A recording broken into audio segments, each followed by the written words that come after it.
बंदी छोड़ सतगुरु रामपाल जी परमेश्वर जी की जय हो। सत्साई भाई और बहनों, बहुत बड़ी दया, बहुत बड़ी मेहर पूज्य गुरुदेव भगवान की, परमेश्वर रामपाल जी की, जिनके शुभ आशीर्वाद से, विशेष आशीर्वाद से पुस्तक मानवता का गिरता हास तथा विकास, इसके ऊपर वीडियो बनाने की श्रृंखला जारी है। भाई और बहनों, ये पुस्तक मानवता का गिरता हास तथा विकास सन 2014 बरवाला कांड से पहले लिखी गई थी। इस पुस्तक के ऊपर राष्ट्रीय समाज सेवा समिति का ठप्पा लगा हुआ है।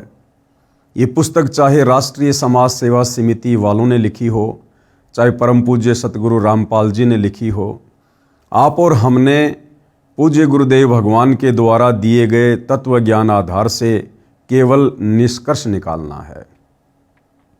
आज इस पुस्तक के ऊपर हमारा तीसरे नंबर का वीडियो है। वीडियो शुरू करने से पहले पूज्य गुरुदेव भगवान का जयकारा लगाएंगे, उनका आशीर्वाद प्राप्त करेंगे। बंदी छोड़ सतगुरु रामपाल जी परमेश्वर जी की जय हो।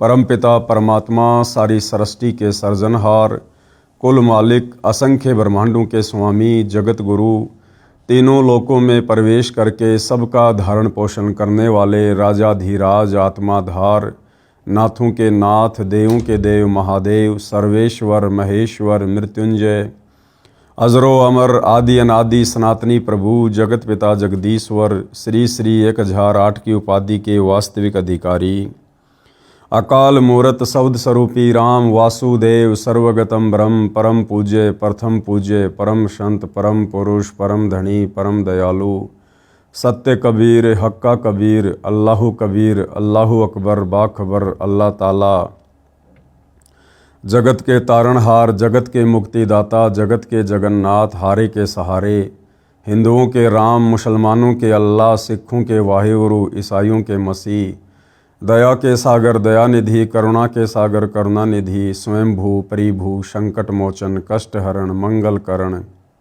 दुख भंजन, अविगत कबीर, निर्विकार निर्विषम परमात्मा, अलय अलेख सतगुरु, आदि अनादि सतगुरु, असली मर्यादा पुरुषोत्तम, असली राम, असली कृष्ण, असली घनश्याम, असली मुरारी, राजाओं के राजा, महाराजाओं के महाराजा, शहंशाहों के शहंशाह, सम्राटों के सम्राट, भगवानों के भगवान, अल्लाहों के अल्लाह, प्रभुओं के प्रभु, मसीहाओं के मसीह, सच्चे वाहिगुरु, बाबाओं के बाबा, पीरों के पीर, सेठों के सेठ, जगत सेठ, सावड़सा सेठ, सर्वगुण संपन्न, अनंत कोटि कलाओं के स्वामी, अनंत कोटि ब्रह्मांडों के नायक, योगियों में महायोगी, ध्यानियों में महाध्यानी, सिद्धों में परम सिद्ध, ज्ञानियों में तत्व ज्ञानी, ब्रह्म ज्ञानी, महाज्ञानी, परम ज्ञानी, सर्वश्रेष्ठ ज्ञानी, विज्ञानी, युवा कबीर, समर्थ कबीर, असमवात, अमित ओजा, सच्चे रहनुमा, करीम अल्लाह, सुभान अल्लाह, दुनिया के अंतिम पैगंबर, 8 सितंबर 1951 से गांव धनाना, जिला सोनीपत, हरियाणा, भारतवर्ष की पावन भूमि पे प्रकट रियल कल की भगवान श्री नारायण साकार हरि, श्री बाबा साहेब, नूर अनंत परमात्मा, सच्चे दरवेश, सच्चे बाखबर, संत श्रोमणी सतगुरु रामपाल जी परमेश्वर जी के चरण कमल में साध संगति से जुड़े हुए देश विदेश से आप और हम सभी सत्सेवक भाई बहनों का अनंत कोटि दंडवत प्रणाम। सत्साई भाई और बहनों, अब हम इस पुस्तक के ऊपर आगे बढ़ते हैं।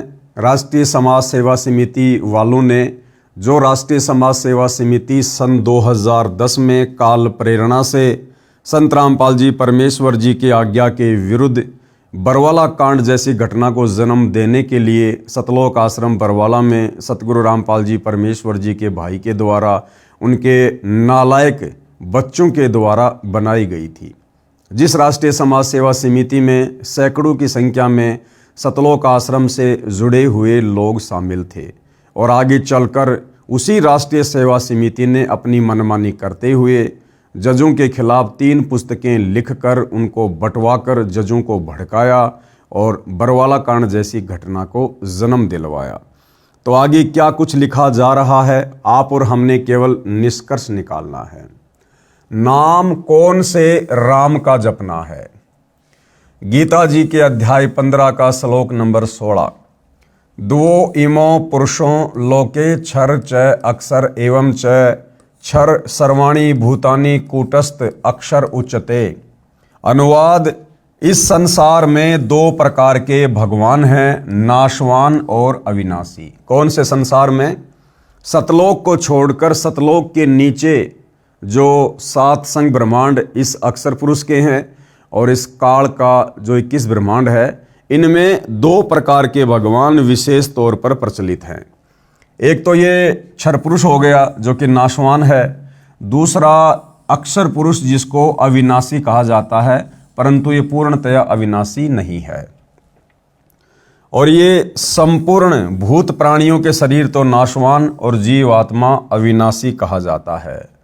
काल के 21 ब्रह्मांड में और अक्षर पुरुष के 7 संग ब्रह्मांडों में जितने भी प्राणी हैं ये सब नाशवान हैं, परंतु आत्मा अविनाशी है। वो ना तो 21 ब्रह्मांडों वाली कभी विनाश में आती है, ना 7 संग ब्रह्मांड वाली आत्मा कभी विनाश में आती है।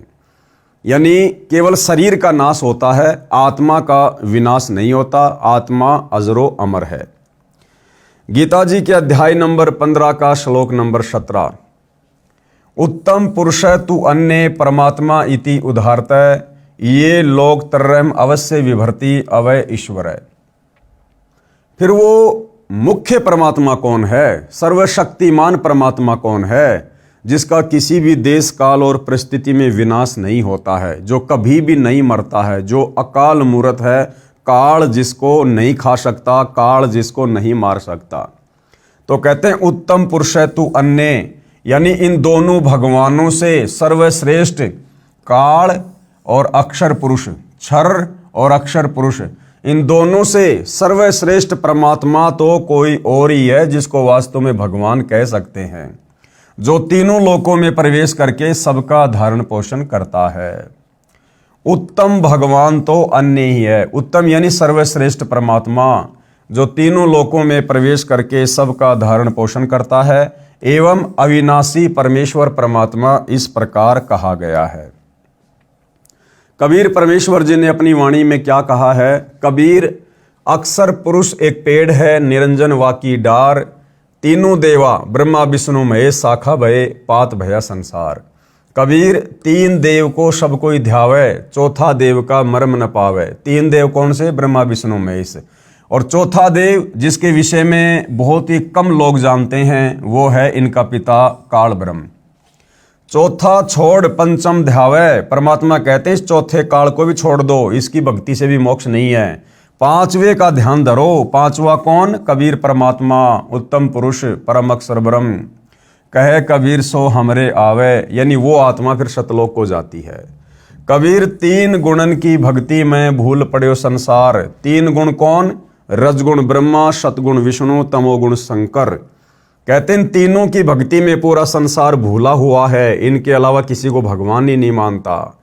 कबीर, 3 गुणन की भक्ति में भूल पड़े संसार, कहे कबीर निज नाम बिन कैसे उतरे पार। कबीर, ओंकार नाम काल का ये करता मत जान, साचा शब्द कबीर का पर्दा माही पहचान।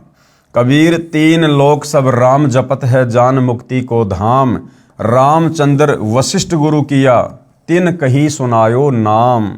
कबीर, राम कृष्ण अवतार है, इनका नाही संसार, जिन साहब संसार किया, सो किन्हू न जनन्या नार। यानी जिस परमेश्वर ने सारे संसार की रचना की है उसको जन्म देने में कोई भी माता सक्षम नहीं है, यानी वो परमात्मा अजन्मा है, स्वयंभू है। कबीर, 4 भुजा के भजन में भूल पड़े सब संत। 4 भुजा वाले भगवान कौन? ब्रह्मा विष्णु महेश। कबीरा सुमरे तासु को जाके भुजा अनंत। कबीर परमेश्वर अपने आप को छुपाते हुए कह रहे हैं कि हम तो उस भगवान की पूजा करते हैं, उसकी साधना करते हैं जिसकी अनंत भुजा हैं। कबीर, वशिष्ठ मुनि से तत्वेता ज्ञानी, शोध कर लगन धरे, सीता हरण मरण दशरथ को बन बन राम फिरे। कबीर, समुद्र पाट लंका गए, सीता को भरतार, ताही अगस्त मुनि पी गयो, इनमें कौन करतार। कबीर, गोवर्धन श्री कृष्ण जी उठाया, द्रोगणा गिरी हनुमंत, शेष नाग सब सृष्टि उठाई, इनमें कौन भगवंत। गरीब दुर्वासा कोपे तहाँ, समझ न आई नीच, 56 कोटि यादव कटे, मची रुधिर की कीच। गरीब काटे बंधन विपत में कठिन किया संग्राम, चीनो रे नर प्राणियों गरुड़ बड़ो के राम। कबीर कहे चित चेत हूँ शब्द करो निर्वार, श्री रामचंद्र को करता कहते हैं भूल पड़ो संसार। कबीर जिन राम कृष्ण निरंजन किया, सो तो करता न्यार, अंधा ज्ञान न बूझ ही कहे कबीर विचार। कबीर तीन गुणन ब्रह्मा विष्णु महेश की भक्ति में भूल पड़ो संसार, कहे कबीर निज नाम बिना कैसे उतरो पार।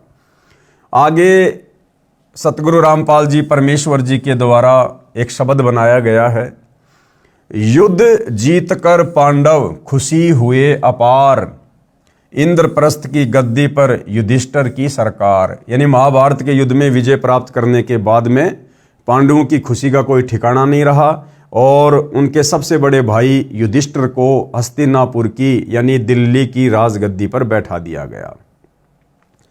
एक दिन अर्जुन पूछता सुन कृष्ण भगवान, एक दिन श्री कृष्ण जी से अर्जुन जी ने पूछा, एक बार फिर सुना दियो वो निर्मल गीता ज्ञान, कि हे भगवान आपने महाभारत के युद्ध में जो गीता जी का ज्ञान सुनाया था, आप मुझे एक बार फिर से वो ज्ञान सुना दीजिए।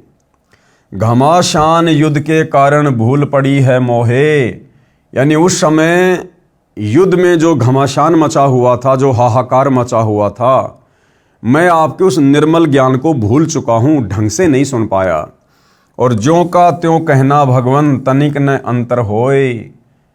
श्री कृष्ण जी से अर्जुन ने कहा कि जैसा आपने गीता जी के समय मुझे ज्ञान सुनाया था वैसा का वैसा ही सुनाना। ऋषि मुनि और देवता सबको रहे तुम खाए, इनको भी नहीं छोड़ा आपने रहे तुम्हारा ही गुण गाए। अर्जुन कह रहा कि मैंने महाभारत में जब आपका विराट रूप देखा तो मैं देख रहा हूं कि जो लोग आपकी पूजा कर रहे हैं, ऋषि महात्मा मुनि संतजन, आप तो उनको भी खा रहे थे। जो आप ही की पूजा कर रहे थे, आप ही का गुणगान कर रहे थे, आपने तो उनको भी नहीं छोड़ा। कृष्ण बोले अर्जुन से ये गलती क्यों कीन, ऐसे निर्मल ज्ञान को भूल गया बुद्धिहीन। अब श्री कृष्ण जी अर्जुन को दोष दे रहे हैं कि तूने महाभारत के समय उस ज्ञान को याद क्यों नहीं रखा, तू बड़ा बुद्धिहीन है, तू बड़ा श्रद्धाहीन है। क्योंकि भाई और बहनों, अर्जुन समझ रहा था कि महाभारत में श्री कृष्ण जी ही मुझे उपदेश दे रहे हैं, परंतु उस समय श्री कृष्ण जी का केवल शरीर था। उस शरीर में काल प्रेत वश प्रवेश करके सारा का सारा ज्ञान बोल रहा था। तो ना तो वो ज्ञान अच्छे से अर्जुन को ध्यान में रहा, और अब श्री कृष्ण जी कह रहे हैं कि मुझे भी ध्यान नहीं है भाई, मुझे भी भूल पड़ गई है, अब मुझे भी कुछ याद नहीं, भूल पड़ी निदान, ज्यों का त्यों उस गीता का मैं नहीं कर सकता गुणगान। क्योंकि वो ज्ञान श्री कृष्ण जी ने बोला ही नहीं था, इसलिए गुणगान कैसे कर सकता है। स्वयं श्री कृष्ण जी को याद नहीं और अर्जुन को धमकावे, बुद्धि काल के हाथ है चाहे त्रिलोकी नाथ कहावे। ज्ञानहीन प्रचार का ज्ञान कथे दिन रात, जो सर्वे को खाने वाला कहे उसी की बात। सब कहें भगवान कृपालु है कृपया करे दयाल, जिसकी सब पूजा करे वह स्वयं कहे मैं काल। मारे खावे सबको वह कैसा कृपाल, कुत्ते गधे सुअर बनावे है फिर भी दीन दयाल। बाइबल वेद कुरान है जैसे चांद प्रकाश, सूरज ज्ञान कबीर का करे तिमर का नाश। रामपाल साची कहे करो विवेक विचार, सत नाम व सार नाम यही मंत्र है सार। कबीर हमारा राम है वो है दीन दयाल, संकट मोचन कष्ट हरण गुण गावे रामपाल। शब्द संत रामपाल जी महाराज द्वारा रचित। ब्रह्मा विष्णु शिव है तीन लोक प्रधान, अष्टंगी इनकी माता है और पिता काल भगवान। 1,00,000 को काल नित खावे सीना ताण, ब्रह्मा बनावे विष्णु पाले शिव कर दे कल्याण। अर्जुन डर के पूछता ये कौन रूप भगवान, कहे निरंजन मैं काल हूँ सबको आया खान। ब्रह्म नाम इसी का है वेद करें गुणगान, जन्म मरण 84 ये इसका संविधान। 4 राम की भक्ति में लग रहा संसार, 5वें राम का ज्ञान नहीं जो पार उतारन हार। ब्रह्मा विष्णु शिव तीनों गुण हैं, दूसरा प्रकृति का जाल, लाख जीव नित भक्षण करे राम तीसरा काल। अक्षर पुरुष है राम चौथा, जैसे चंद्रमा जान, पांचवा राम कबीर है, जैसे उदय हुआ भान। राम देवानंद गुरुजी कर गए नजर निहाल, सतनाम का दिया खजाना बरते रामपाल। अपने आप को छुपाते हुए पूज्य गुरुदेव भगवान एक सुयोग्य शिष्य की भूमिका निभाते हुए अपने मुंह बोले गुरुदेव को महिमा दे रहे हैं। नाम दीक्षा लेने वाले व्यक्तियों के लिए आवश्यक जानकारी। अब सतगुरु रामपाल जी परमेश्वर जी से उपदेश लेने से पहले आप लोगों ने किन किन मर्यादाओं का विशेष तौर पर पालन करना होता है। जिन मर्यादाओं का पालन ना करने के कारण या इनमें से कोई भी मर्यादा भंग होने के कारण नाम से प्राप्त होने वाला लाभ साधक को नहीं मिलेगा। इसीलिए गुरुदेव भगवान बार बार अपने सत्संगों में जिक्र करते हैं, हमें समझाते हैं कि बच्चों, नाम दीक्षा लेने से पहले इस ज्ञान की गहराई में जाओ, जल्दबाजी बिल्कुल भी मत करो। ये परमात्मा तुम्हारे ही लिए आया है, तुम्हारे से पहले नहीं जाने वाला। इसलिए नाम दीक्षा लेने से पहले महीना, 2 महीना, 6 महीने अच्छे से ज्ञान को समझो, नियम और मर्यादाओं को समझो, आत्म कल्याण को समझो, उसके बाद में उपदेश लो और फिर दृढ़ होकर भक्ति पर लग जाओ। फिर संसार की एक भी बात मत सुनना जो बात भक्ति विरुद्ध हो, तब भाई और बहनों हम पूर्ण सफलता प्राप्त करेंगे। तो कुछ विशेष नियम हैं, इन नियमों के बिना हमारा जो सुमरन है वो नहीं चलेगा। सबसे पहला, पूर्ण गुरु की पहचान, यानी नाम दीक्षा लेने से पहले हमने पूर्ण गुरु की पहचान कर लेनी चाहिए। अब पूर्ण गुरु की पहचान का माध्यम क्या है? हमारे धर्मशास्त्र हैं। हमारे शास्त्रों में पूर्ण संत की, पूर्ण गुरु की, तत्वदर्शी संत की पहचान लिखी हुई है। ये पहचान हमें कैसे पता चलेगी? ये पहचान सतगुरु रामपाल जी के प्रवचन सुनने से, उनके सत्संग सुनने से पता चलेगी। तो सबसे पहले वही बात है, हमने ज्ञान को अच्छे से समझना पड़ेगा। पूर्ण गुरु की पहचान।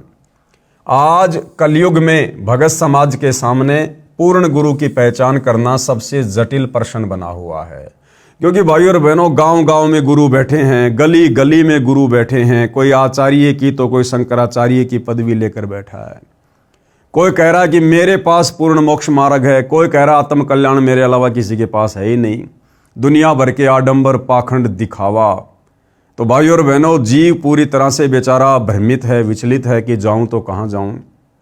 इसलिए पूर्ण गुरु की शरण भी उसी आत्मा को नसीब होती है जिसके युगों युगों के संस्कार मजबूत होते हैं। लेकिन इसका बहुत ही लघु और साधारण सा उत्तर है कि जो गुरु शास्त्रों के अनुसार भक्ति करता है और अपने भक्तों को अर्थात शिष्यों द्वारा करवाता है, वही पूर्ण संत है। क्या पहचान है पूर्ण संत की? जो गुरु शास्त्रों के अनुसार भक्ति प्रदान करता है और शास्त्रों के अनुसार ही भक्ति अपने शिष्यों से करवाता है, यानी मनमुखी आचरण ना करता हो, उसकी भक्ति का आधार शास्त्र हो, जो भी धर्म कर्म धार्मिक अनुष्ठान है वो शास्त्रों के अनुसार हों। कौन भगवान है, किसको इष्ट मानकर भक्ति करनी चाहिए, उसका शास्त्रों में प्रमाण हो। यदि ऐसा कोई गुरु है तो समझ लेना वो पूर्ण संत है, पूर्ण गुरु है। और अपने अनुयायियों अर्थात शिष्यों द्वारा करवाता है, वही पूर्ण संत है। चूंकि भक्ति मार्ग का संविधान धार्मिक शास्त्र जैसे कबीर साहिब की वाणी, नानक साहिब की वाणी, संत गरीबदास जी महाराज की वाणी, संत धर्मदास जी साहिब की वाणी, वेद, गीता, पुराण, कुरान, पवित्र बाइबल आदि हैं। जो भी संत शास्त्रों के अनुसार भक्ति साधना बताता है और भगत समाज को मार्गदर्शन करता है तो वह पूर्ण संत है। और भाई और बहनों, हम देख सकते हैं वर्तमान में इस पृथ्वी पर सतगुरु रामपाल जी के अलावा किसी भी धर्म में कोई भी धर्मगुरु, आचार्य, शंकराचार्य ऐसा नहीं है जो शास्त्रों के अनुसार भक्ति करता हो और अपने भक्तों से करवाता हो।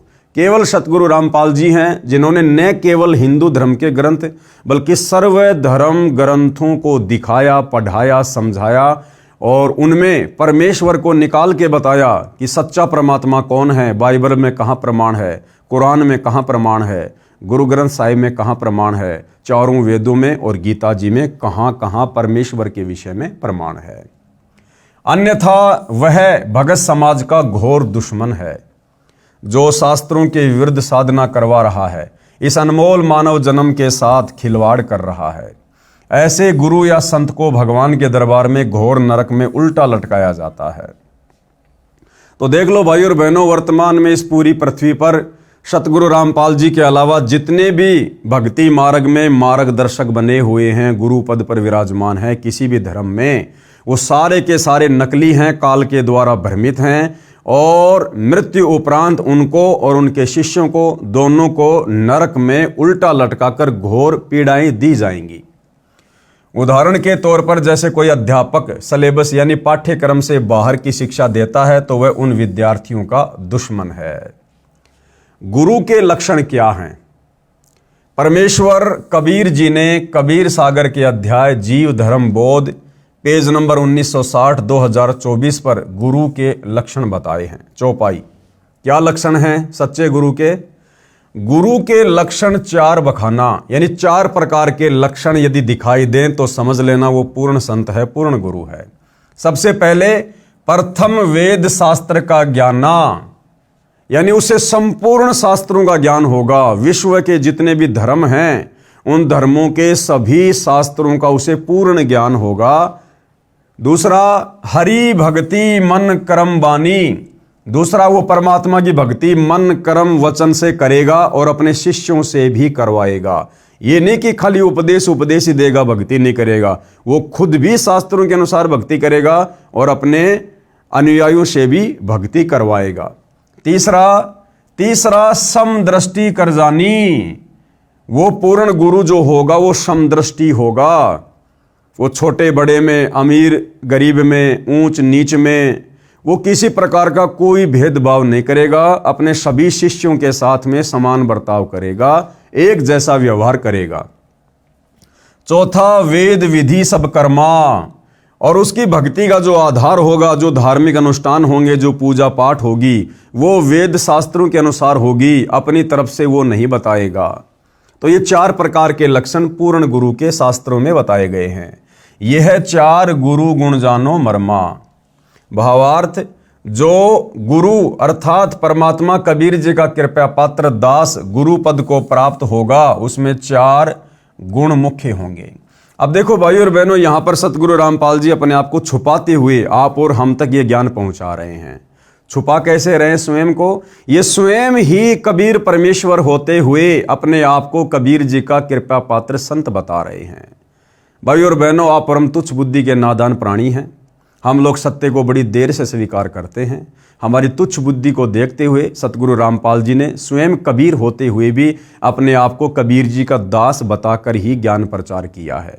अन्यथा आप और हमारे मन में ना जाने कितने प्रकार के विक्षेप पैदा हो जाएं कि भाई ये भगवान कैसे हो गया, ये कबीर कैसे हो गया, कबीर जी तो 650 साल पहले आए थे, संत रामपाल जी तो अभी अभी इन्होंने जन्म लिया है, फला है, दिखना है। हमारे अंदर 100 प्रकार के विक्षेप गुरुदेव के प्रति उत्पन्न हो जाएंगे। और यदि गुरु के प्रति मन में कोई विक्षेप आ गया उपदेश लेने के बाद, तो उस भगत की भक्ति फिर सफल नहीं होती। तो परमेश्वर जी ने अपने आप को छुपाते हुए और अधिकतर एक गुरु की भूमिका करते हुए आप और हम तक ये ज्ञान पहुंचाया है। लेकिन अब आप और हमने समझना होगा कि ये स्वयं साक्षात पूर्ण ब्रह्म परमेश्वर हैं। प्रथम वेद शास्त्र का ज्ञाना, वह संत वेदों तथा शास्त्रों का ज्ञाता होगा, वह सर्व धर्मों के शास्त्रों को ठीक ठीक जान लेगा। एक छोटा सा सत्संग है भाइयों और बहनों सतगुरु रामपाल जी परमेश्वर जी का, जिन्होंने स्वयं कहा है कि पुण्यात्माओं, इस दास का जन्म तो हिंदू धर्म में हुआ है। हालांकि परमेश्वर प्रकट होते हैं, ये स्वयंभू हैं, लेकिन अपने आप को छुपाते हुए कहते हैं। और गुरुदेव भगवान कहते हैं कि आप ये ना सोचना कि इस दास को केवल हिंदू धर्म के शास्त्रों का ही ज्ञान है। विश्व में जितने भी धर्म हैं, सभी धर्मों के धर्म ग्रंथों का ज्ञान इस दास को है। अर्थात गुरुदेव अपने विषय में कह रहे हैं। छोटा सा सत्संग, क्योंकि गीता का समझना कोई बालकों का खेल नहीं, परमात्मा बुद्धि दे अपने कृपा पात्र पे, तभी ये अनमोल ग्रंथ समझ में आते हैं। और टीचर उसी को कहते जो हमारे सिलेबस को ठीक से जाने। वो टीचर कहां, जब सिलेबस का ज्ञान नहीं अटपट सुना रहा है तो टीचर नहीं है। तो जितने भी आज तक धर्मगुरु किसी भी धर्म के हैं, उनको अपने सिलेबस का ज्ञान वर्तमान वालों को नहीं है। इस दास रामपाल दास के अतिरिक्त विश्व में नहीं है। ये कद्दे से दिमाग उतारा।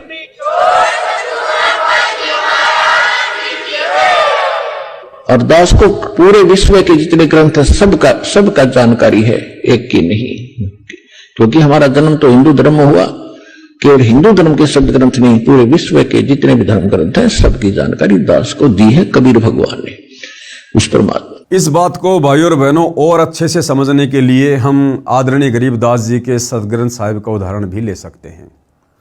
आदरणीय गरीबदास जी ने 24,000 वाणियों से युक्त सूक्ष्म वेद की रचना की, जिसको सदग्रंथ साहिब कहते हैं, अमर ग्रंथ कहते हैं। और आदरणीय गरीबदास जी के सदग्रंथ साहिब में विश्व की सभी भाषाओं के शब्दों का समावेश है। यानी विश्व में जितने भी देश हैं और उनमें जो भाषाएं बोली जाती हैं, सभी भाषाओं का समावेश आदरणीय गरीबदास जी के सदग्रंथ साहिब में है। और भाइयों और बहनों, वर्तमान में उस सदग्रंथ साहिब का अनुवाद कौन कर रहा है, खोलकर उसके ऊपर व्याख्या कौन कर रहा है, सदग्रंथ साहिब का खुलासा विश्व में पहली बार किसने किया? सतगुरु रामपाल जी ने किया, जिसमें विश्व के सभी देशों की भाषाओं का समावेश है। तो भाइयों और बहनों, ये कौन कर सकता है? स्वयं परमेश्वर ही कर सकते हैं। जिन्होंने वो सदग्रंथ साहिब लिखा है, वही महापुरुष उसका खुलासा कर सकता है। तो आदरणीय गरीबदास जी के रूप में भी स्वयं कबीर परमात्मा ही थे, और आज उस सदग्रंथ साहिब का जो महापुरुष खुलासा कर रहा है, वह महापुरुष भी स्वयं साक्षात कबीर भगवान ही है, जो हमारे पूज्य गुरुदेव जी के नाम से धरती पर प्रकट हैं। तो इससे हमारा संशय समाप्त हो जाना चाहिए।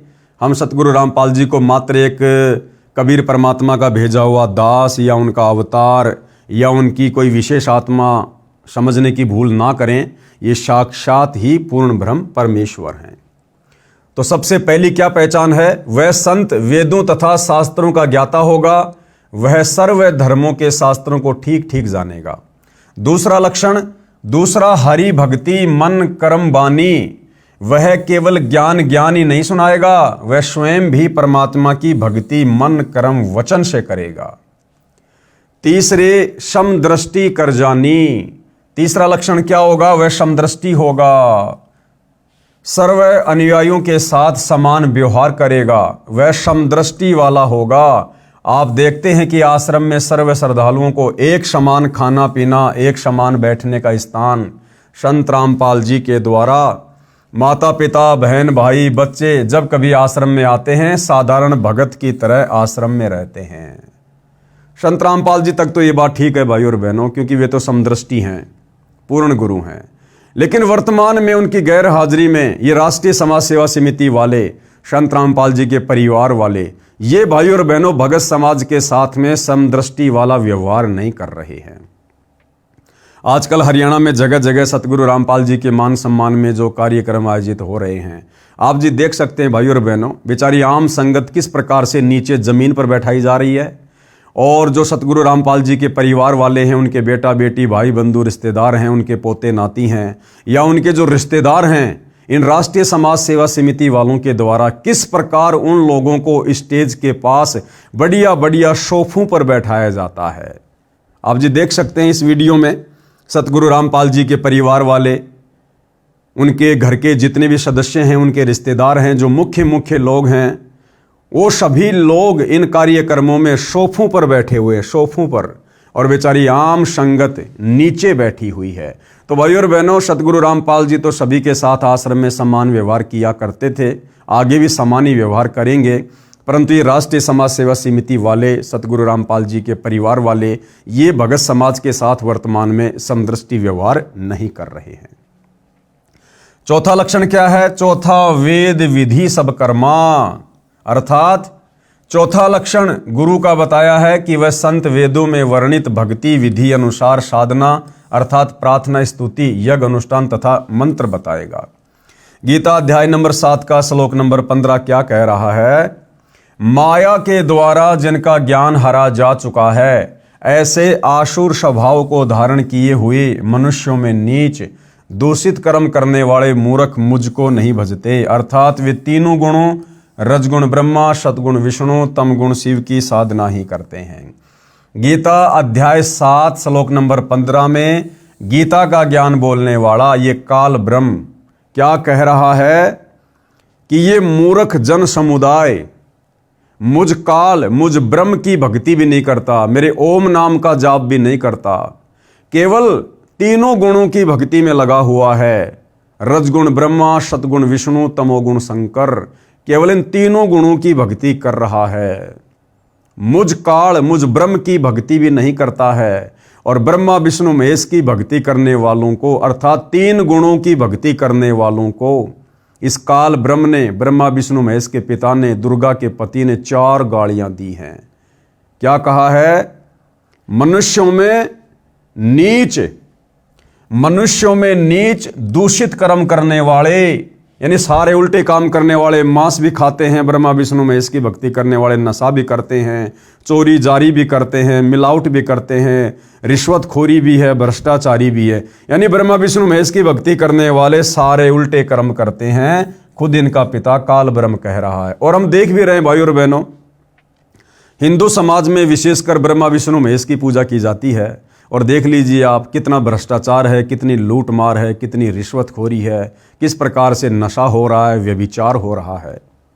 तो 4 गालियां दी हैं ब्रह्मा विष्णु महेश की भक्ति करने वालों को। मनुष्यों में नीच दूषित कर्म करने वाले मूर्ख मुझको नहीं बसते, अर्थात ये तीनों गुणों रजगुण ब्रह्मा, सतगुण विष्णु, तम गुण शंकर की साधना ही करते रहते हैं।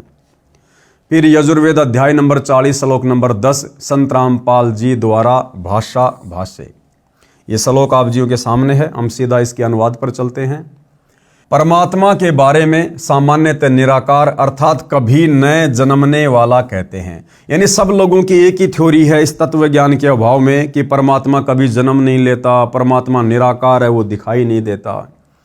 दूसरे आकार में अर्थात जन्म लेकर अवतार रूप में आने वाला कहते हैं। कुछ लोग कह देते हैं कि भाई वो भगवान ब्रह्मा विष्णु महेश के रूप में या फिर राम कृष्ण के रूप में अवतार लेकर आ जाता है, साकार रूप में आ जाता है। जो टिकाऊ अर्थात पूर्ण ज्ञानी अच्छी प्रकार सुनाते हैं उसको इस प्रकार सही तौर पर वही समरूप अर्थात यथार्थ रूप में भिन्न भिन्न रूप से प्रत्यक्ष ज्ञान कराते हैं। यानी तत्वदर्शी संत ही बताएगा कि वास्तव में परमात्मा की स्थिति क्या है, वो आकार में है या निराकार है या कैसा है। गीता अध्याय 4 श्लोक नंबर 34 श्लोक आप जियों के सामने है। अनुवाद: उसको समझ उस पूर्ण परमात्मा के ज्ञान व समाधान को जानने वाले संतों को भली भांति दंडवत प्रणाम करने से, उनकी सेवा करने से और कपट छोड़कर सरलता पूर्वक प्रश्न करने से वे परमात्म तत्व को भली भांति जानने वाले ज्ञानी महात्मा तुझे उस तत्व ज्ञान का उपदेश करेंगे।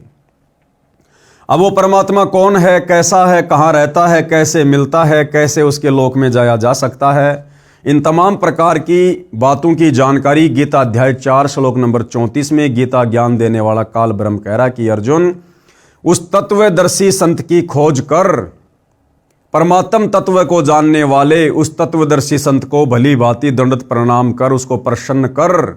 वो तत्वदर्शी महात्मा तुझे तत्व ज्ञान का उपदेश करेंगे, परमात्मा के बारे में बताएंगे। मुझे भी उस परमात्मा के बारे में नहीं पता। तो भाई और बहनों, आज वर्तमान में आप और हमारा सौभाग्य कि आप और हमें समय रहते उस तत्वदर्शी संत की शरण प्राप्त हो गई। आज हमें भक्ति मार्ग का उन्होंने दाना दाना गिना दिया है।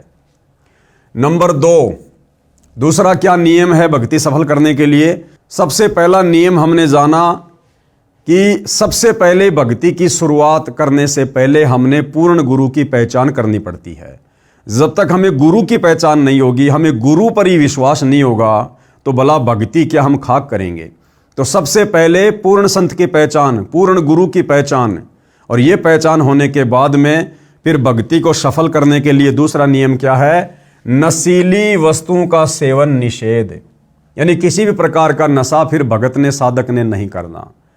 हुक्का, शराब, बियर, तमाकू, बीड़ी, सिगरेट, हुला, सूंघना, गुटखा, मांस, अंडा, सुल्फा, अफीम, गांजा और अन्य नशीली चीजों का सेवन तो दूर रहा, किसी को नशीली वस्तु लाकर भी नहीं देनी है। संत रामपाल जी से उपदेश लेने के बाद यदि देश का प्रधानमंत्री भी आपसे आकर कहे कि भाई पवन दास, मुझे सिगरेट पीनी है, मुझे बीड़ी पीनी है, धूम्रपान करना है, मुझे एक माचिस की तिल्ली दे दे, तो आप क्या करोगे? हाथ जोड़ लोगे कि मान्यवर, मैं परम पूज्य सतगुरु रामपाल जी का शिष्य हूं और भैया मैं तो अपनी आत्मा का कल्याण करवाने के लिए सत भक्ति कर रहा हूं, और हमारे गुरुदेव भगवान की तरफ से नशा करना या नशा करने वाले का सहयोग करना पूर्णतया निषेध है, मना है। मान्यवर, ये गलती, ये महाअपराध मैं नहीं कर सकता। अब देश का प्रधानमंत्री कहे कि भाई पवन दास, मैं तुझे अपनी प्रधानमंत्री की गद्दी दे दूंगा, बस तू मुझे एक माचिस की तिल्ली दे दे, मुझे सिगरेट पीनी है, तो हाथ जोड़ के ये कहना कि मान्यवर, प्रधानमंत्री की गद्दी तो बहुत छोटी है, यदि हमें कोई सारे संसार की भी गद्दी दे दे, पूरी पृथ्वी का राज्य दे दे, या फिर देवताओं के राजा इंद्र का राज्य दे दे, या ब्रह्मा विष्णु महेश की पदवी पे बैठा दे, या 21 ब्रह्मांड का कोई राज्य दे दे, तो भी मान्यवर हम ऐसा महाअपराध अब नहीं करने वाले तत्व ज्ञान होने के बाद। तब भाई और बहनों, हमारी भक्ति सफल होगी। बंदी छोड़ गरीबदास जी महाराज इन सभी नशीली वस्तुओं को बहुत बुरा बताते हुए अपनी वाणी में कहते हैं कि सुरापान मदमाशाहारी, गमन करे भोगे पर नारी, 70 जन्म कटत हैं सीसम, साक्षी साहिब है जगदीशम। नशा करने वालों को, मांस खाने वाले को कितना पाप है। गरीबदास जी क्या कह रहे हैं? सुरापान यानी नशा करने वाले, शराब पीने वाले, और मदमांसाहारी यानी मांस भक्षण करने वाले, और गमन करे भोगे पर नारी, और जो दूसरी की स्त्री के साथ, दूसरों की स्त्री के साथ में जो दुष्कर्म करते हैं, कहते हैं 70 जन्म लगातार उनके सिर कटते हैं। कभी कसाई उसको, जब वो मुर्गे की योनि में होगा, बकरी की योनि में होगा, अन्य किसी जानवर की योनि में होगा, तो उसके सिर काटे जाएंगे। या सैनिक होगा तो दूसरी सेना लड़ाई झगड़े में उसका सिर काटेगी बॉर्डर पर। या वैसे आपसी लड़ाई झगड़े में लोगों की हत्या हो जाती है, तलवार से एक दूसरे के शीश काट दिए जाते हैं। इस प्रकार से दुर्गति को प्राप्त होगा वो व्यक्ति, जो व्यक्ति इस प्रकार के कुकर्म करता है, किसी भी प्रकार का नशा करता है, मांस आहार करता है, दूसरी की स्त्री के साथ में गमन करता है, यानी पर स्त्री के साथ में दुराचार करता है। कहते 70 जन्म लगातार उसके सिर कटेंगे। साक्षी साहिब है जगदीशम। गरीबदास जी कहते हैं कि परमात्मा इस बात के साक्षी हैं। पर द्वारा स्त्री का खोले, 70 जन्म अंधा हो डोले। पर द्वारा यानी दूसरों की बहन बेटी के साथ, स्त्री के साथ में जो गलत कर्म करता है, भले ही दोनों की सहमति से वो कार्य हो रहा है, और यदि सामाजिक दृष्टि से वो सही नहीं है, जैसे इस काललोक में पति पत्नी के संबंधों को मान्यता समाज ने दी हुई है। यदि किसी व्यक्ति ने अपनी पत्नी के अलावा किसी दूसरे की स्त्री के साथ में, और उस स्त्री के सहयोग से, उसकी सहमति से भी यदि उसने दुष्कर्म किया, तो भी परमेश्वर की नजर में वो दुराचार है, व्यभिचार है। उस व्यक्ति को भी वही सजा मिलेगी जो परमात्मा के विधान में है। तो कहते पर द्वारा स्त्री का खोले, यानी दूसरों की स्त्री के साथ में, बहन बेटी के साथ में जो व्यक्ति दुष्कर्म करता है, शारीरिक संबंध बनाता है, 70 जन्म अंधा हो डोले। लगातार 70 जन्म अंधे का पावेगा। इंसान बनकर या अन्य योनियों में गधा कुत्ता सूअर बनकर लगातार 70 जन्म अंधे के प्राप्त करेगा। और मदिरा पीवे कड़वा पानी, मदिरा यानी शराब, शराब पीने वाले के साथ क्या होगा? 70 जन्म कुत्ते के जानी। स्वान यानी कुत्ता। शराब पीने वाले व्यक्ति के लगातार 70 जन्म कुत्ते के होंगे। गरीब हुक्का हरदम पीवते, लाल मिलावे धूर। क्या कह रहे हैं गरीबदास जी कि जो व्यक्ति हमेशा तंबाकू सेवन करते हैं, नशा करते हैं, हुक्का पीते हैं, क्योंकि जिस समय गरीबदास जी ये वाणियां लिखवा रहे थे उस समय केवल हुक्का ही था, ये बीड़ी सिगरेट वगैरह नहीं हुआ करती थी। वर्तमान में बीड़ी सिगरेट आ गई। तो तंबाकू का मतलब होता है जितने भी प्रकार के नशे हैं जो तंबाकू से संबंधित हैं, बीड़ी हो, सिगरेट हो, ये सब हुक्के के अंतर्गत आते हैं। तो कहते हैं जो व्यक्ति हमेशा नशा करता है, बीड़ी तंबाकू सिगरेट पीता है, वो लाल मिलावे धूर, यानी ये जो मनुष्य शरीर है एक लाल है, बहुत कीमती है, इसको मिट्टी में मिला रहा है और इसमें संशय है नहीं जन्म पिछले सूर। और जो व्यक्ति बार बार कहने पर भी नशा करना नहीं छोड़ता है, हुक्का तमाकू बीड़ी सिगरेट पीना नहीं छोड़ता है, तो गरीबदास जी कहते हैं वो तो पिछले जन्म में सूअर की योनि से आया है। क्योंकि सूअर की क्या आदत होती है, हमेशा गंदगी में नाक रगड़ना। और वर्तमान में मनुष्य जन्म प्राप्त करके भी जो व्यक्ति समझाने से भी नहीं समझता और नशा करता है, तो वो व्यक्ति पिछले जन्म में सूअर था, जो सूअर की योनि से वर्तमान में मनुष्य योनि में आया है, जो आदत उसको वर्तमान में भी लगी हुई है। गरीब 100 नारी जारी करे सुरापान शोबार, एक चिलम हुक्का भरे डूबे काली धार।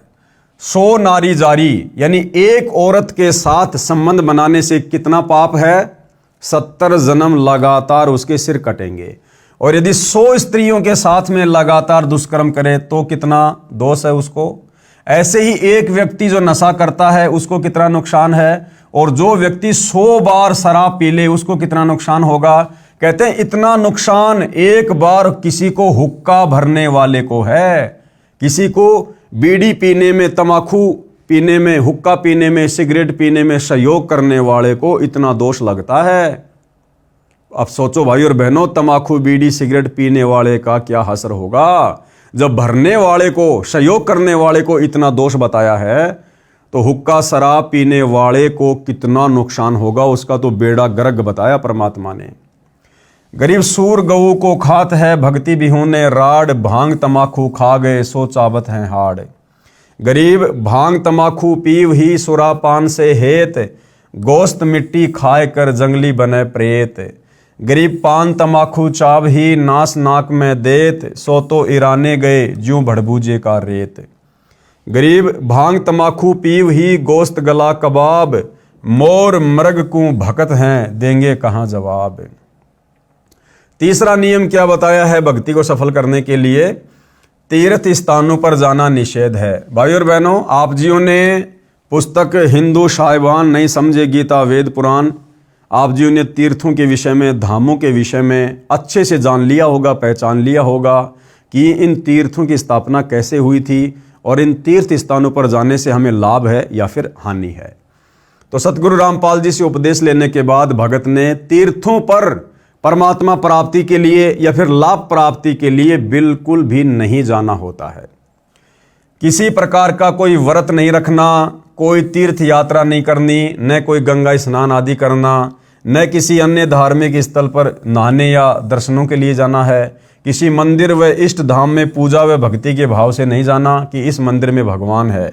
भगवान कोई पशु तो है नहीं कि उसको पुजारी जी ने मंदिर में बांध रखा है, भगवान तो कण कण में व्यापक है। ये सभी साधनाएं शास्त्रों के विरुद्ध है। जरा विचार करके देखो कि ये सभी तीर्थ स्थल जैसे जगन्नाथ का मंदिर, बद्रीनाथ, हरिद्वार, मक्का मदीना, अमरनाथ, वैष्णो देवी, वृंदावन, मथुरा, बरसाना, अयोध्या, राम मंदिर, काशी धाम, छुड़ानी धाम आदि मंदिर, मस्जिद, गुरुद्वारा, चर्च व इष्ट धाम आदि आदि ऐसे स्थल हैं जहाँ पर कोई धर्म ग्रंथ रखा है उसको पढ़ा जाता है। जैसे गुरुद्वारे, मस्जिद, चर्च, जहाँ पर कोई संत रहा करते थे, वे वहाँ पर अपनी भक्ति साधना करके अपना भक्ति रूपी धन जोड़ करके शरीर छोड़कर अपने इष्ट देव के लोक में चले गए। उसके बाद उनकी याद को ताज़ा तथा प्रमाणित रखने के लिए वहाँ पर मंदिर, धर्मशाला आदि बनवा दी ताकि उनकी याद बनी रहे और हमारे जैसे तुच्छ प्राणियों को प्रमाण मिलता रहे कि हमें ऐसे ही कर्म करने चाहिए जैसे कि इन महान आत्माओं ने किए। ये सभी धार्मिक स्थल हम सभी को यही संदेशा देते हैं कि जैसे भक्ति साधना इन नामी संतों ने की है ऐसी ही आप करो। इसके लिए आप इसी तरीके से साधना करने वाले व बताने वाले संतों को तलाश करो और फिर जैसा वे कहें वैसा ही करो।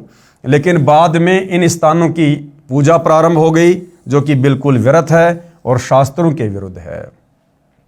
और देखिए भाई और बहनों, किस प्रकार से सतगुरु रामपाल जी के भगत होने के बावजूद इन राष्ट्रीय समाज सेवा समिति वालों ने, सतगुरु रामपाल जी के परिवार ने अयोध्या में जो राम मंदिर बना हुआ है जो कि आन उपासना का केंद्र है, वहां पर काल की भक्ति होती है और दुनिया भर के ज्ञानहीन श्रद्धालु राम मंदिर के दर्शन करने के लिए आ रहे थे।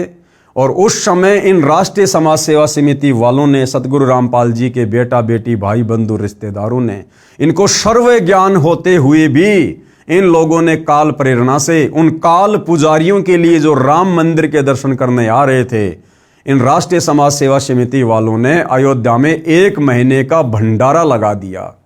यानी सीधे सीधे इन लोगों ने आन उपासना में सहयोग किया। वहां पर आन उपासना में सहयोग, क्योंकि वहां पर लोग क्यों आ रहे थे, श्रद्धालु क्यों आ रहे थे? राम मंदिर के दर्शन करने के लिए, श्री रामचंद्र जी की पूजा करने के लिए, जो कि काल की पूजा है, आन उपासना है।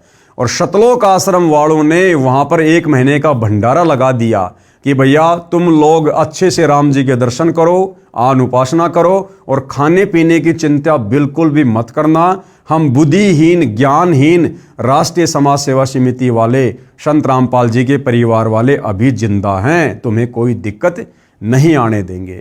कहने का मतलब है भाई और बहनों, जब तक हम पूज्य गुरुदेव भगवान के द्वारा बताए गए इन नियमों पर खरे नहीं उतरेंगे, आप और हम कभी भी अपनी भक्ति सफल नहीं कर सकते। ये सभी स्थान तो एक ऐसे स्थान की भांति हैं जहां पर किसी हलवाई ने भट्टी बनाकर जलेबी, लड्डू आदि बनाकर स्वयं खाकर और अपने सगे साथियों को खिलाकर चले गए। उसके बाद उस स्थान पर न तो वह हलवाई है और ना ही मिठाई है, फिर तो वहाँ केवल भट्टी ही है। वह न तो हमारे कोई मिठाई बनाना सिखा सकती है और ना ही हमारा पेट भर सकती है। अब कोई कहे कि आओ भैया आपको वह भट्टी दिखाकर लाऊंगा जहाँ पर एक हलवाई ने मिठाई बनाई थी, चलो चलते हैं। वहाँ जाकर उस भट्टी को देख लिया और 7 चक्कर भी काट आए। क्या आपको मिठाई मिली? क्या आपको मिठाई बनाने की विधि बताने वाला हलवाई मिला? इसके लिए आपने वैसा ही हलवाई खोजना होगा जो सबसे पहले आपको मिठाई खिलाए और बनाने की विधि भी बताए, फिर जैसे वे कहें केवल वही करना, अन्य नहीं। ठीक इसी प्रकार गुरुदेव भगवान हमें समझाना चाहते कि नादानों, हमने इन तीर्थों पर जाने से वर्तमान में कोई फायदा नहीं है। हमने वर्तमान में उस पूर्ण गुरु की, तत्वदर्शी संत की खोज करनी चाहिए जो वास्तव में हमें परमात्मा से मिलाने वाली भक्ति बताए। और उसके बाद उपदेश लेने के बाद केवल भगत ने उतना ही करना है, वैसा ही करना है जितना गुरु हमें आज्ञा दे, इससे ज्यादा नहीं। ठीक इसी प्रकार तीर्थ स्थानों की पूजा न करके वैसे ही संतों की तलाश करो जो शास्त्रों के अनुसार पूर्ण परमात्मा कबीर साहिब की भक्ति करते हुए बताते हों। फिर जैसे वे कहें केवल वही करना, अपनी मनमानी नहीं करना। लेकिन वर्तमान में ये राष्ट्रीय समाज सेवा समिति वाले भाई और बहनों पूर्णतया अपनी ही मनमानी कर रहे हैं। सतगुरु के एक भी वचन पर ये लोग नहीं चल रहे हैं। यथार्थ ज्ञान स्वयं परमेश्वरी बताते हैं। यथार्थ ज्ञान यानी भक्ति मार्ग का सत्य ज्ञान कौन बताते हैं? यथार्थ ज्ञान स्वयं परमेश्वरी बताते हैं। तो आज इस पृथ्वी पर यथार्थ ज्ञान कौन बता रहे हैं? सतगुरु रामपाल जी। तो सतगुरु रामपाल जी कौन हुए? पूर्ण परमेश्वर, स्वयं कबीर देव। वे स्वयं अमर लोक से चलकर आते हैं। और जब परमेश्वर कबीर जी सतगुरु रूप में धरती पर अमर लोक से चलकर आते हैं तो किसी माँ के गर्भ से जन्म लेकर नहीं आते। वे स्वयंभू हैं, स्वयं प्रकट होते हैं। आप और हम चरम दृष्टि से देख नहीं पाते हैं। इसका प्रमाण है ऋग्वेद मंडल 9 सूक्त 86 मंत्र 26-27, ऋग्वेद मंडल 9 सूक्त 82 मंत्र 1-2-3 में, ऋग्वेद मंडल 9 सूक्त 96 मंत्र 16 से 20 और अनेक स्थानों पर वेद में प्रमाण है कि परमात्मा ऊपर के लोक में रहता है, वहां से गति करके अर्थात चल कर आता है। सत्य लोक वाले शरीर के समान दूसरा तेज पुंज का शरीर धारण करके आम व्यक्ति की तरह जीवन जीकर कुछ दिन संसार में रहकर अपनी शब्द साखियों के माध्यम से सत्य ज्ञान को वर्णन करके पूर्ण परमात्मा के छुपे हुए वास्तविक सत्य ज्ञान तथा भक्ति को जागृत करते हैं। गीता अध्याय नंबर 16 का श्लोक नंबर 23 क्या कह रहा है भाई और बहनों? कि शास्त्र विधि को त्याग कर जो मनमाना आचरण करते हैं उनको भक्ति मार्ग में किसी प्रकार का कोई भी लाभ नहीं होता है। जो पुरुष शास्त्र विधि को त्याग कर, पुरुष यानी भगत, जो भगत शास्त्र विधि को त्याग कर अपनी इच्छा से मनमाना आचरण करता है वह न सिद्धि को प्राप्त होता है, न परम गति को और न सुख को ही।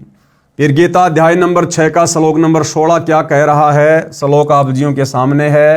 हे अर्जुन, यह है योग यानी भक्ति, अर्थात ये भक्ति न तो बहुत खाने वाले की और न बिल्कुल न खाने वाले की, न एकांत स्थान पर आसन लगाकर साधना करने वाले का, तथा न बहुत सोने वाले के स्वभाव वाले का और न सदा जागने वाले की सिद्ध होती है।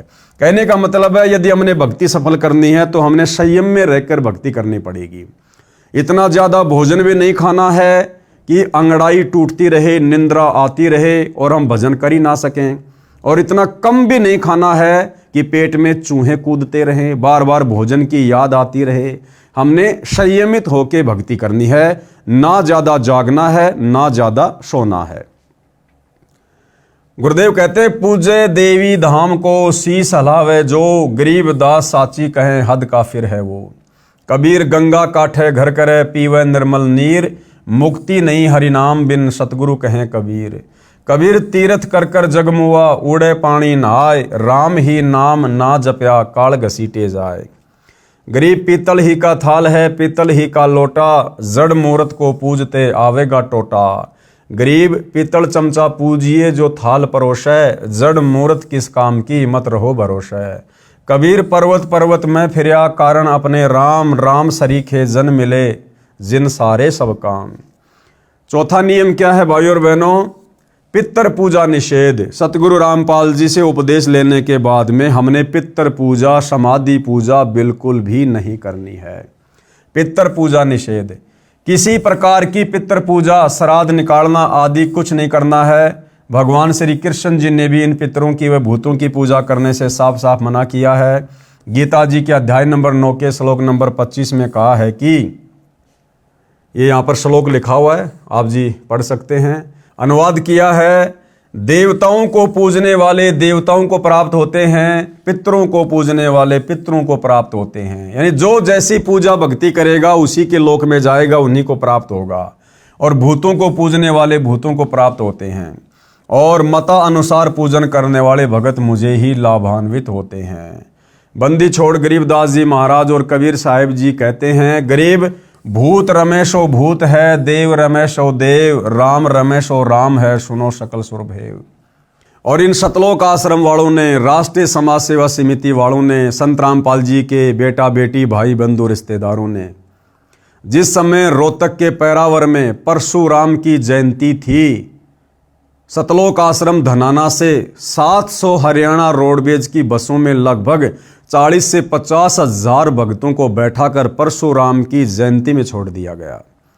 अब भैया परशुराम जी वर्तमान में कौन है, क्या है, कहाँ है, ये तो परमात्मा का विधान बताएगा। परशुराम जी को शत भक्ति थोड़ा ना किया करते थे, काल साधना किया करते थे। मरने के बाद वो पितर बने, वो पितर लोक में चले गए। सीधा सीधा गुरुदेव भगवान ने कबीर सागर से दिखा दिया, और कबीर सागर के सरलार्थ में अपने कर कमल से लिख दिया कि परशुराम वर्तमान में पितरलोक में है, पितरलोक में। और ये नादान संगत परशुराम की जयंती में जाकर क्या कर रही है? परशुराम जी की जयंती में जाना, उस धाम पर जाना ही पितर पूजा में आ जाता है। तो ये कहाँ जाएंगे ये नादान भगत, जिन्होंने इतनी बड़ी गलती इन राष्ट्रीय समाज सेवा समिति वालों के चक्कर में आकर कर डाली है। इसलिए उस पूर्ण परमात्मा परमेश्वर की भक्ति करो जिससे पूर्ण मुक्ति होवे। वह परमात्मा पूर्ण ब्रह्म सत्य पुरुष सत्य कबीर है। इसी का प्रमाण गीता जी के अध्याय नंबर 18 के श्लोक नंबर 46 में है। ये श्लोक आप जियों के सामने है। सीधे हम अनुवाद पर चलते हैं। जिस परमेश्वर से संपूर्ण प्राणियों की उत्पत्ति हुई है, संपूर्ण प्राणी कौन?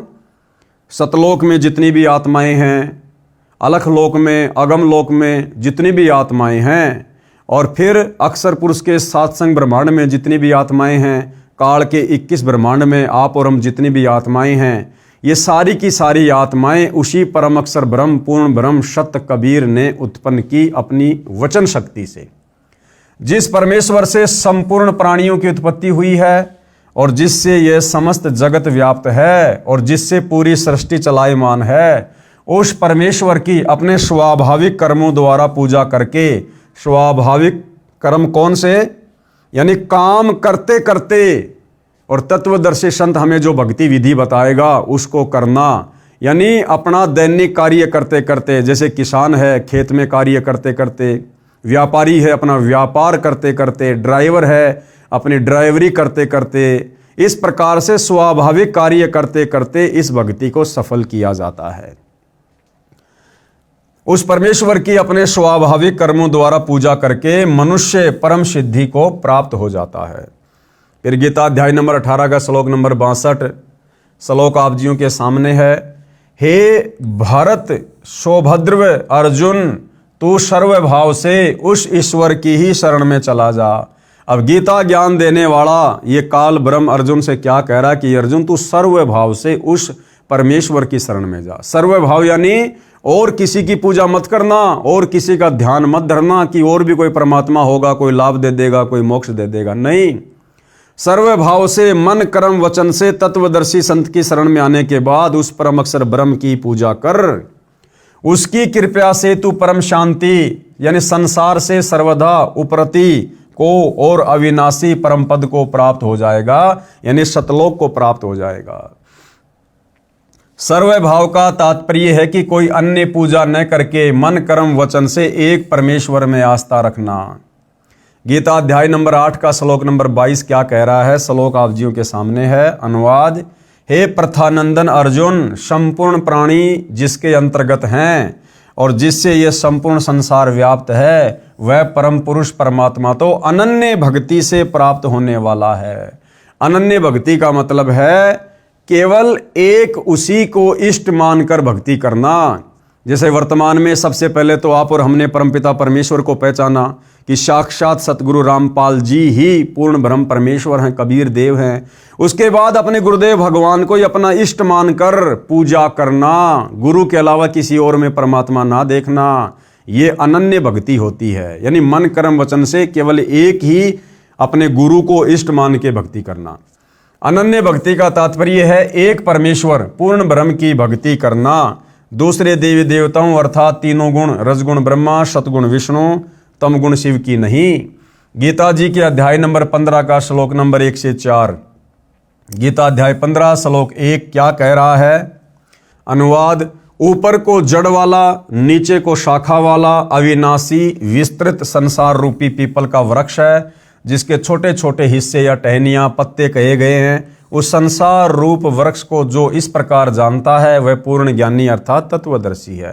यानी गीता अध्याय नंबर 15 श्लोक नंबर 104 में तत्वदर्शी संत की पहचान बताई गई है कि जो संसार रूपी वृक्ष के सभी विभागों को जो प्रमाणित करके बता दे कि जड़ कौन है, तना कौन है, टहनिया कौन है, डार कौन है, पत्ते कौन है, यानी जो संपूर्ण सृष्टि रचना को शास्त्रों में प्रमाणित करके समझा दे कि पूर्ण ब्रह्म परमेश्वर कौन है, अक्षर पुरुष कौन है, क्षर पुरुष कौन है, ब्रह्मा विष्णु महेश कौन है, हमारी मुक्ति कैसे होगी, समझो वो तत्वदर्शी संत है। गीता अध्याय नंबर 15 श्लोक नंबर 2 श्लोक आप जियों के सामने है। अनुवाद, उस वृक्ष की नीचे और ऊपर, उस वृक्ष की यानी सृष्टि रचना की, संसार रूपी वृक्ष की नीचे और ऊपर तीनों गुणों ब्रह्मा रजगुण विष्णु सतगुण शिव तमगुण रूपी फैली हुई विकार काम क्रोध मोह लोभ अहंकार रूपी कोपल डाली ब्रह्मा विष्णु शिव ही जीव को कर्मों में बांधने की जड़ें अर्थात मूल कारण हैं, तथा मनुष्य लोक स्वर्ग नरक और पृथ्वी लोक में नीचे 84 लाख योनियों में ऊपर व्यवस्थित किए हुए है। गीता अध्याय 15 श्लोक 3 श्लोक आप जियों के सामने है। अनुवाद, इस रचना का न शुरुआत तथा न अंत है, न वैसा स्वरूप पाया जाता है, तथा यहाँ विचार काल में यानी गीता का ज्ञान सुनाते समय श्री कृष्ण जी के शरीर में प्रवेश करके काल ब्रह्म अर्जुन से कह रहा है कि तेरी और मेरी ज्ञान चर्चा में तथा यहाँ विचार काल में अर्थात मेरे द्वारा दिया जा रहा गीता ज्ञान में पूर्ण जानकारी मुझे भी नहीं है। क्या कह रहा है ये काल ब्रह्म कि अर्जुन, सृष्टि रचना की पूरी जानकारी मुझे भी नहीं है, क्योंकि भाइयों और बहनों इस काल को 21 ब्रह्मांड देकर शतलोक से बाहर निकालने के बाद परमात्मा ने अक्षर पुरुष को 7 संग ब्रह्मांड देकर शतलोक से बाहर निकाल दिया था। तो इस बात की जानकारी इस काल ब्रह्म को नहीं है कि मेरे आने के बाद सतलोक में और क्या क्या घटना घटित हुई। इसलिए ये कह रहा कि अर्जुन, यहाँ विचार काल में तेरी और मेरी इस ज्ञान चर्चा में भाई सृष्टि रचना का ज्ञान मुझे भी पूर्णतया नहीं है। इसीलिए गीता अध्याय 4 श्लोक नंबर 34 में तत्वदर्शी संत की तरफ संकेत कर दिया कि परमात्म ज्ञान, सृष्टि का ज्ञान तुझे तत्वदर्शी संत ही भली भांति बता सकता है। तो सृष्टि का ज्ञान बताने वाला फिर कौन हुआ? वो तत्वदर्शी संत कौन हुआ? केवल कबीर परमात्मा। क्योंकि सर्व ब्रह्मांडों की रचना की अच्छी तरह स्थिति का मुझे भी ज्ञान नहीं है, क्योंकि इसको अक्षर पुरुष के सात्संग ब्रह्मांडों की स्थिति का ज्ञान नहीं है। इस अच्छी तरह स्थायी स्थिति वाला मजबूत स्वरूप वाले निर्लेप तत्व ज्ञान रूपी दृढ़ शस्त्र से अर्थात निर्मल तत्व ज्ञान के द्वारा काटकर अर्थात निरंजन की भक्ति को क्षणिक जानकर, गीता अध्याय नंबर 15 श्लोक नंबर 4 श्लोक आप जियों के सामने है अनुवाद। उसके बाद उस परम पद परमात्मा की खोज करनी चाहिए, यानी तत्वदर्शी संत की खोज होने के बाद उसके बाद उस परम पद परमात्मा की खोज करनी चाहिए, जिसको प्राप्त हुए मनुष्य फिर लौटकर संसार में नहीं आते। यानी सतलोक जाने के बाद फिर ये साधक लौटकर संसार में यानी काल के किस ब्रह्मांड में जन्म मरण में वापस नहीं आते, और जिससे अनादिकाल से चली आने वाली ये सृष्टि विस्तार को प्राप्त हुई है। उस आदि पुरुष परमात्मा की मैं शरण में हूं। ये गीता ज्ञान देने वाला काल ब्रह्म क्या कह रहा है कि अर्जुन मैं भी उसी कबीर भगवान परम अक्षर पुरुष की शरण में हूं, मेरा भी पूज्य इष्ट देव वही है। इस प्रकार स्वयं भगवान श्री कृष्ण ने इंद्र जो देवी देवताओं का राजा है उसकी पूजा भी छुड़वाकर उस परमात्मा की भक्ति करने के लिए ही प्रेरणा दी थी, जिस कारण उन्होंने गोवर्धन पर्वत को उठाकर इंद्र के कोप से ब्रजवासियों की रक्षा की। अब वास्तव में भाई और बहनों, गोवर्धन पर्वत को अपनी उंगली पर किसने उठाया, ब्रजवासियों की रक्षा किसने की, ये भी आप और हमें तत्व ज्ञान से पता चलता है कि सारा का सारा खेल कबीर परमेश्वर जी ने किया। गरीब इंद्र चढ़ा बिरज डुबोवन भीगा भीत न लेव, इंद्र कढ़ाई होत जगत में पूजा खा गए देव। कबीर इस संसार को समझाऊं कै बार, पूंछ जो पकड़े भेड़ की उतरा चावे पार। पांचवा नियम क्या है भाई और बहनों? सतगुरु रामपाल जी से उपदेश लेने के बाद जो हमने निभाना होता है, गुरु आज्ञा का पालन। गुरुदेव जी की आज्ञा के बिना घर में किसी भी प्रकार का धार्मिक अनुष्ठान नहीं करवाना, यानी कोई भी पूजा पाठ किसी और से या कोई भंडारा वंडारा नहीं करवाना। जैसे बंदी छोड़ अपनी वाणी में कहते हैं कि गुरु बिन यज्ञ हवन जो करही, मिथ्या जाय कभू न फल ही। कबीर गुरु बिन माला फेरते, गुरु बिन देते दान, गुरु बिन दोनों निष्फल है चाहे पूछो वेद पुराण। अब भाई और बहनों, इन सतलोक आश्रमों में जाने वाले भगत भाई बहनों को विचार करना चाहिए इस नियम नंबर 5 के अनुसार कि गुरु आज्ञा का पालन। गुरु की आज्ञा के बिना घर में किसी भी प्रकार का धार्मिक अनुष्ठान नहीं करवाना। घर हो या बाहर हो, भगत ने किसी भी प्रकार का धार्मिक अनुष्ठान, कोई हवन यज्ञ, कोई पाठ प्रकाश अपने गुरुदेव की आज्ञा के बिना नहीं करवाना चाहिए। जबकि वर्तमान में इन सभी सतलोक आश्रमों में जितने भी भगत भाई बहन ज्योति करवा रहे हैं, पाठ प्रकाश करवा रहे हैं, क्या आप भाई बहनों ने हिसार जेल में जाकर सतगुरु रामपाल जी से आज्ञा ली है कि गुरुजी क्या मैं इन सतलोक आश्रमों में पाठ प्रकाश के पैसे जमा करवा सकता हूं? क्या मैं ज्योति हवन करवा सकता हूं? कोई भी वर्तमान में अपने गुरुजी से आज्ञा नहीं ले रहा है। अरे 2014 बरवाला कांड के बाद भाई हमारी परीक्षा चल रही है। नियम नंबर 5 के अनुसार संगत वर्तमान में इन सतलोक आश्रमों में गुरु की गैर हाजिरी में और हिसार जेल में जाकर गुरुजी से आज्ञा लिए बिना जो पाठ प्रकाश करवा रही है, दान धर्म कर रही है, ज्योति का पैसा जमा करवा रही है, अपने गुरुजी की मर्यादाओं को तोड़ रही है। नंबर 6 क्या है? माता मसाणी पूजा निषेध। आपने खेत में बनी मंडी या किसी खेड़े आदि की या किसी अन्य देवता की समाधि नहीं पूजनी। समाध चाहे किसी की भी हो, बिल्कुल नहीं पूजनी। भैया फिर अयोध्या में क्यों गए भंडारा कराने? राष्ट्रीय समाज सेवा समिति वाले संत रामपाल जी के बेटे, उनका भाई अयोध्या में श्री राम मंदिर के निमित्त काल पुजारियों के लिए 1 महीने का भंडारा क्यों किया? ये समाधि पूजा में आता है, मंडी पूजा में आता है। परशुराम की जयंती में सतलोक आश्रम धनाना से लगभग 50,000 भक्तों को क्यों ले जाकर बैठा दिया गया? परशुराम की जयंती का मतलब है समाधि पूजना, मंडी पूजना। तो भाई और बहनों, संगत की वर्तमान में सतलोक आश्रम वालों के द्वारा बुरी तरह से मर्यादा तोड़वाई जा रही है। अन्य कोई उपासना नहीं करनी है।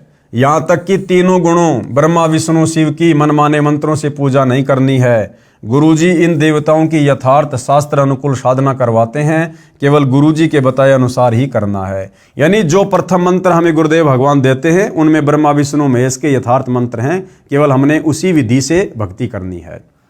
गीता अध्याय नंबर 7 का श्लोक नंबर 15, जिसमें तीनों गुणों की भक्ति करने वाले को यह काल ब्रह्म 4 गालियां दे रहा है। माया के द्वारा जिनका ज्ञान हरा जा चुका है, ऐसे आसुर स्वभाव को धारण किए हुए मनुष्यों में नीच दूषित कर्म करने वाले मूर्ख मुझको भी नहीं बसते, अर्थात वे तीनों गुण रजगुण ब्रह्मा, सदगुण विष्णु, तमगुण शिव की साधना ही करते रहते हैं। कबीर माई मसाणी सेठ शीतला भैरव भूत हनुमंत, पई परमात्मा उनसे दूर है जो इनको पूजनते। कबीर 100 वर्ष गुरु की सेवा, एक दिन आन उपासी, वो अपराधी आत्मा पड़े काल की फांसी। गुरु को तजे भजे जो आना, ता पशुओं को फोकट ज्ञाना। 7वां नियम क्या है? सतगुरु रामपाल जी की भक्ति को सफल करने के लिए संकट मोचन कबीर साहिब है। कर्म कष्ट होने पर कोई अन्य इष्ट देवता की या माता मसाणी आदि की पूजा कभी नहीं करनी है, न किसी प्रकार की पूजा पढ़वानी है। केवल बंदी छोड़ कबीर साहिब को पूजना है, यानी अपने गुरुदेव भगवान की ही पूजा करनी है, जो सभी दुखों को हरने वाले संकट मोचन हैं। इस प्रकार शास्त्र अनुकूल साधना से हुए लाभ देखें इसी पुस्तक के पेज नंबर 118 पर। सामवेद संख्या नंबर 822, उतारचिक अध्याय 3 खंड नंबर 5 श्लोक नंबर 8, संत रामपाल जी द्वारा भाषा भाष्य। ये श्लोक आप जियों के सामने है, हिंदी अनुवाद। सनातन अर्थात अविनाशी कबीर परमेश्वर हृदय से चाहने वाले, श्रद्धा से भक्ति करने वाले भगत आत्मा को 3 मंत्र उपदेश देकर पवित्र करके जन्म व मृत्यु से रहित करता है। तो वर्तमान में भाइयों और बहनों, हमें ये तीनों प्रकार के मंत्र कौन दान कर रहे हैं? सतगुरु रामपाल जी। तो कौन हुए सतगुरु रामपाल जी? कबीर परमेश्वर तथा उसके प्राण अर्थात जीवन श्वासों को जो संस्कारवश अपने मित्र अर्थात भगत के गिनती के डाले हुए होते हैं, उनको अपने भंडार से पूर्ण रूप से बढ़ाता है। यानी वो परमात्मा सच्ची साधना करने वाले साधक की उम्र भी बढ़ाता है, जिस कारण से परमेश्वर के वास्तविक आनंद को अपने आशीर्वाद प्रसाद से प्राप्त करवाता है। कबीर देवी देव ठाडे भये हमको ठोर बताओ, जो मुझ कबीर को पूजे नहीं उसको लूटो खाओ।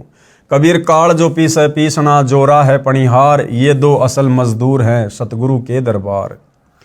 आगे नियम नंबर 8, यानी सतगुरु रामपाल जी की भक्ति यदि आपने सफल करनी है तो 8 नंबर नियम को भी भली भांति निभाना पड़ेगा। अनावश्यक दान निषेध, यानी फालतू में हमने कहीं भी जाकर दान धर्म नहीं करना है।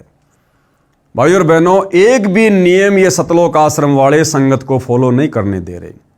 गुरुदेव ने नियम नंबर 8 में क्या बताया? अनावश्यक दान करना बिल्कुल मना है। और वर्तमान में क्या आ रहा है भाइयों और बहनों? अनावश्यक रूप से जबरदस्ती 15-15 लाख में 10-10 लाख रुपए में लोगों के मकान बनवाए जा रहे हैं राष्ट्रीय समाज सेवा समिति वालों के द्वारा। व्यर्थ में लोगों के घरों पर जा जाकर उनको कई हजारों रुपये का राशन दिया जा रहा है, जबकि गुरुदेव का सख्त आदेश है कि हमने जाकर किसी को भी भोजन नहीं खिलाना, और सूखा राशन तो हमने भूलकर भी नहीं देना। आपके घर पर कोई भिखारी आ जाए तो खाना खिला सकते हैं, जा जाकर नहीं देना। और भिखारी को भी 1 रुपया दान करने के लिए गुरुदेव ने मना किया है, और यहां 15-15 लाख रुपए दान किए जा रहे हैं लोगों के मकान बनाकर। तो भाइयों और बहनों, टोटल गुरुदेव भगवान के ज्ञान के विरुद्ध वर्तमान में सतलोक आश्रम वाले चल रहे हैं। तो क्या नियम है गुरुदेव का? अनावश्यक दान निषेध। कहीं पर और किसी को दान रूप में कुछ नहीं देना, ना पैसे न बिना सिला हुआ कपड़ा आदि कुछ नहीं देना।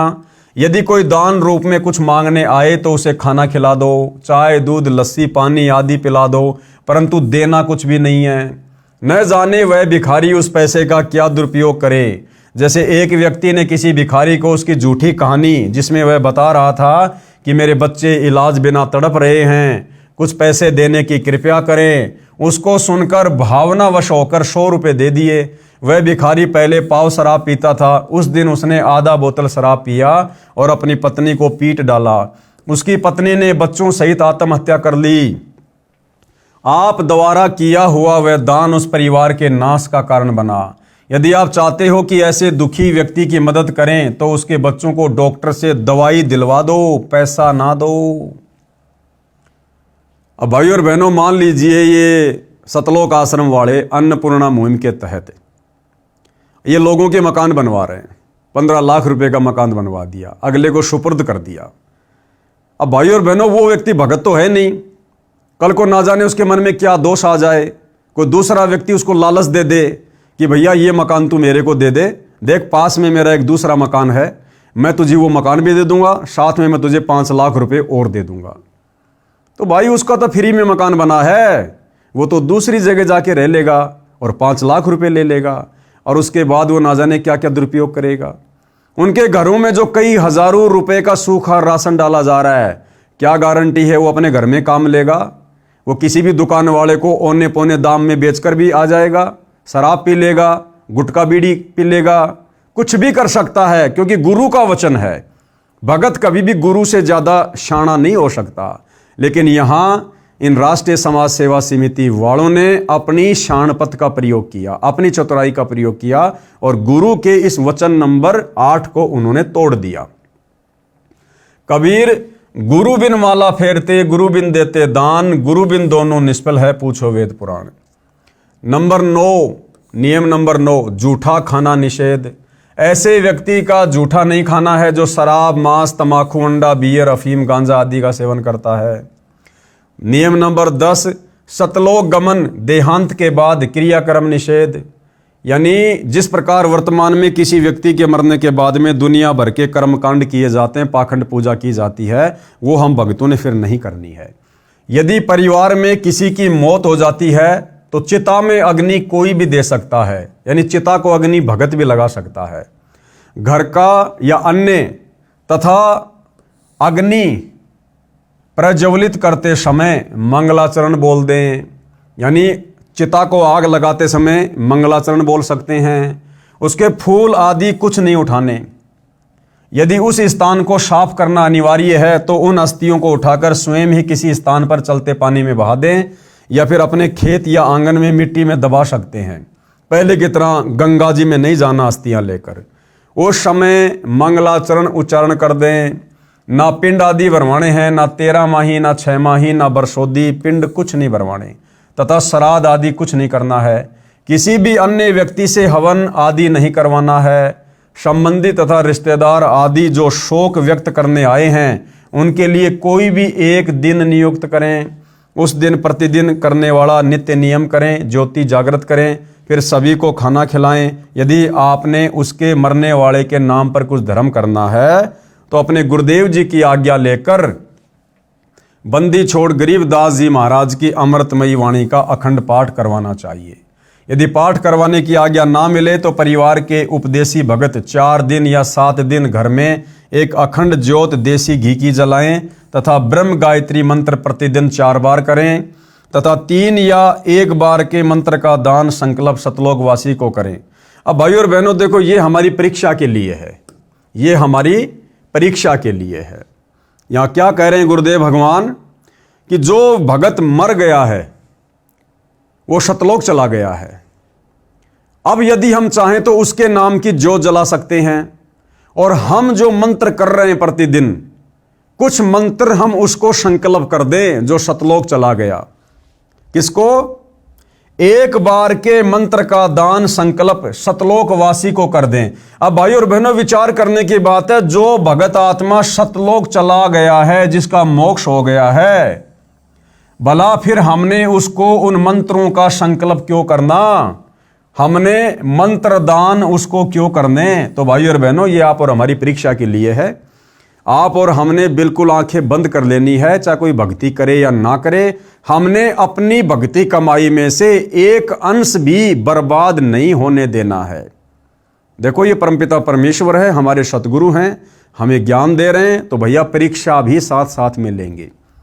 तो ये हमारी परीक्षा हो सकती है। अन्यथा जो सतलोक चली गई आत्मा, फिर यहां की भक्ति उसके किस काम की? वो तो अपना भक्ति धन लेके चला गया, अब उसकी भक्ति उसके काम आएगी। तो आप और हमने इस प्रकार का कोई भी संकल्प नहीं करना है, क्योंकि दास अपनी बुद्धि स्तर से अपने ज्ञान आधार से बता रहा है। बाकी सबको अधिकार है अपनी अपनी बुद्धि का इस्तेमाल करने का, जिसको जैसा समझ में आए वैसा कर सकता है। बाकी जो आत्मा सतलोक ही चली गई है तो दास के हिसाब से तो भाई और बहनों फिर उसको मंत्र दान करने का कोई औचित्य नहीं है। जैसा उचित समझे 1 या 2 या 3 तक मंत्र के जाप का फल उसे दान करें। प्रतिदिन की तरह ज्योति व आरती नाम सुमन करते रहना, ये याद रखते हुए कि कबीर साथी हमारे चले गए हम भी चालनहार, कोई कागज में बाकी रह रही ताते लाग रही बार। कबीर दे पड़ी तो क्या हुआ, झूठा सभी पटीट, पक्षी उड़या आकाश को चलता कर गया बीट।